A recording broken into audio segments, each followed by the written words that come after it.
Night in the palace feels softer now. The council meetings are over, for now, and Rowan's choice has been made.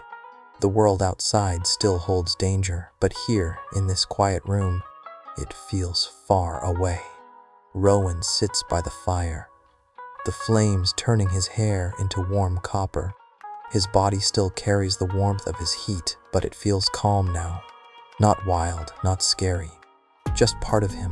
Alden stands behind him, resting a careful hand on Rowan's shoulder. Rowan tilts his head back until he can see Alden's face upside down. "You can sit, you know," Rowan says, voice teasing but soft.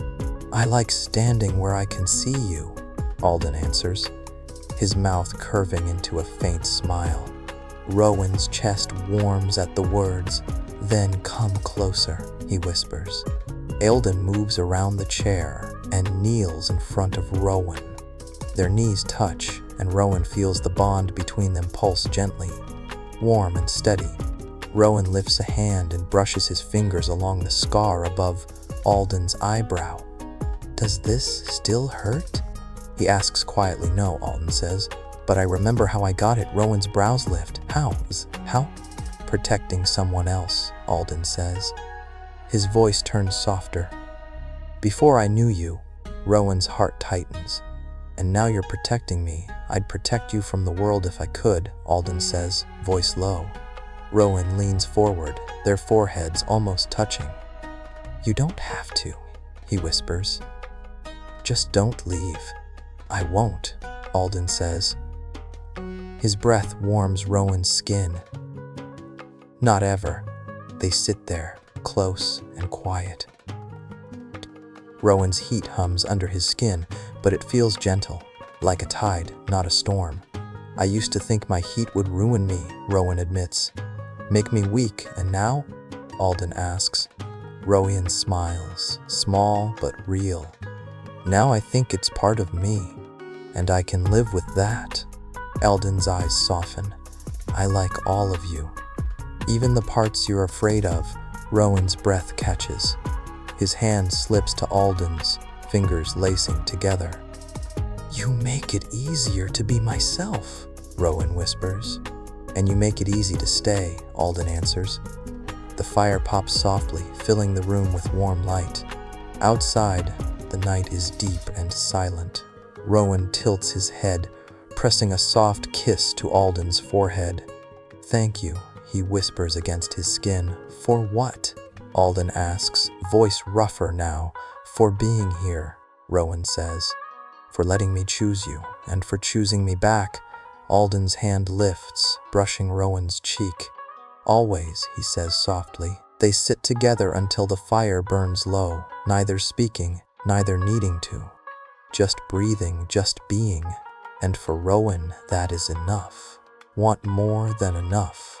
The sun sets behind the tall palace walls, turning the sky gold and rose. The courtyard is quieter at this hour, with only the rustling of leaves and the distant call of night birds. Rowan stands by the edge of the garden, his cloak wrapped loosely around his shoulders. The air feels cooler than it did in his youth, but the warmth in his chest is steady and calm. Behind him, footsteps he knows by heart, heavy enough to sound sure, soft enough to show care. Rowan doesn't have to turn to know it's Alden. "Cold?" Alden asks, his voice deeper now, but still gentle. "A little," Rowan admits, smiling. "But it's worth it for the view." Alden steps closer, draping his own cloak around Rowan's shoulders without a word. Rowan leans back into him, feeling the familiar strength and calm. Even after all these years, Alden's presence still makes the world feel steady.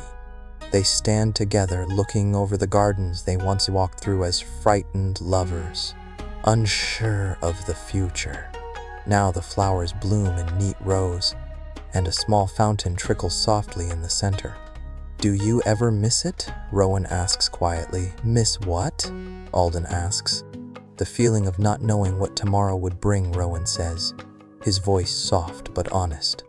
"Of fighting so hard to be together." Alden thinks for a moment, then shakes his head. "I don't miss the fear," he says, but I do remember how it made every moment matter. Rowan nods. It did, didn't it?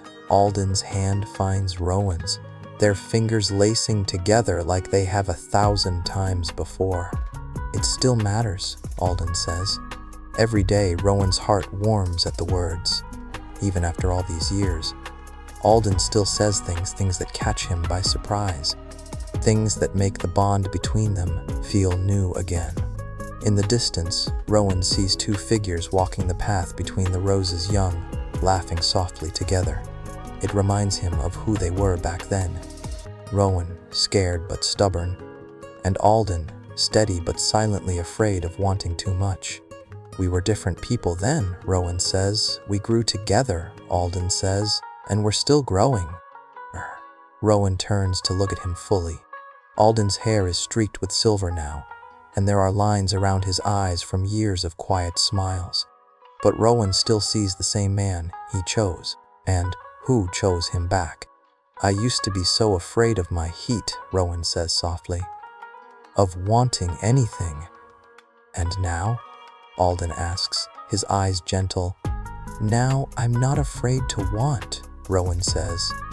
His voice is calm. And what I still want is you, Alden's breath catches. Even after all this time, Rowan's words still move him. And I'm still yours, Alden says. They lean closer, foreheads touching for a quiet moment. The years fall away, and it feels just like it did that first night Rowan asked Alden to stay. I'm glad we're still here, Rowan whispers. So am I, Alden answers. And tomorrow we'll still be here. Together, the sky darkens and the first stars appear. Rowan looks up, feeling the weight of the years in his bones, but not in his heart. His heart feels light, warm, and whole. And as Alden's hand stays wrapped around his, Rowan knows something simple and true drought. Some loves don't fade. They grow deeper, and they become home. And for Rowan and Alden, home has always been Tired of each laggy other. videos? MSP Player for you. Enjoy a fast, sleek interface. No confusing menus, just pure watching. It's totally free with ads. Perfect for budget-conscious binge watchers. Ready for smoother streaming? Download MSP Player and upgrade your experience.